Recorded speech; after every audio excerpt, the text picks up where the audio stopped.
Wavy at makapal ang kanyang buhok. Ano ba yung pwede nating maigupit sa kanya? Siyempre, tatanungin natin yung client kung ano ba yung gusto niyang gupit para sa kanyang buhok. Ang gagawin natin dyan, i-blow out taper natin yan. Mababang taper lang. And then, ito yung bagong nauuso ngayon. Kung tawagin nila ay front taper, yung binabawasan yung buhok sa unahan. Mga half inch yung babawasin natin dyan or ninipisan natin bago natin gawa ng lineup. Kaya kung hindi pa mataas ang inyong hairline, subukan nyo na yung ganitong klase ng gupit.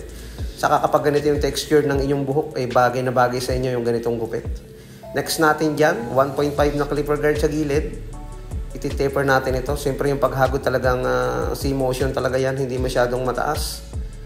Ganyan yung gagawin natin paghagod dyan, kontrolin natin ang suklay. And then saka tayo mag-overcomb. Iba't iba talaga ngayon ang mga nauusong gupit.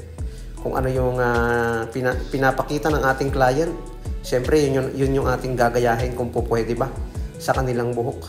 Pwede tayong mag-suggest kung hindi po pwede sa kanilang buhok, pero ang pinakang priority natin talaga is masunod yung kanilang gusto para masatisfy sila dun sa gupit na gusto nila.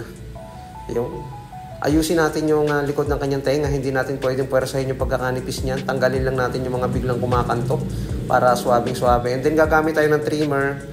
Nipisan natin yung kanyang patilyar, gumawa tayo ng guhit dito sa may likod niya kanyang tenga.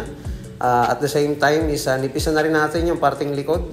Erekta na rin natin ito, pero kontrolin na natin para hindi na magkamero ng pagitan ng white and dark area or hindi na siya magkamero ng guhit or baseline para hindi na natin masyadong mahihirapang balikan gamit ang ating clipper.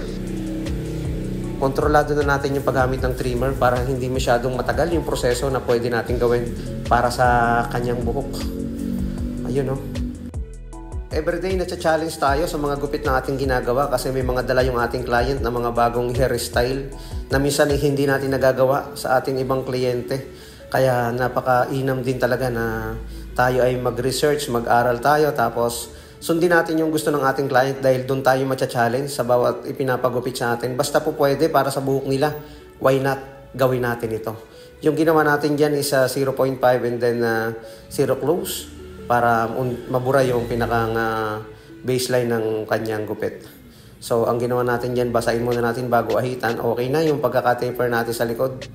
Yung dito naman sa harap, tinatawag nila at nakita rin natin sa Google na ang tawag nila dyan ay front taper, yung binabawasan or nininipisan yung bangs bago gawa ng lineup. Ayun, ahitan natin at linisin. Ang dami mga katawagan sa mga gupit ngayon. Sabayan natin yung agos ng panahon at saka yung mga usong gupit para naman ang ating barber industry is maging masigla dahil marami tayong kaalaman na natututunan at marami tayong kaalaman na nasishare para sa kanila. Yung hairstyle niya is siya yung nag-ayos niyan. Ganyan talaga yung gusto niyang hairstyle para sa kanyang buhok. Yung konting nakabagsak lang yung buhok niya sa bangs. Tapos nakagulo-gulo lang yung buhok sa may ibabaw. Okay na, okay na. Ganyan ang mga bagong usong gupit ngayon sa mga kabataan. Kaya ano pang hinihintay mo? Sumabay ka na.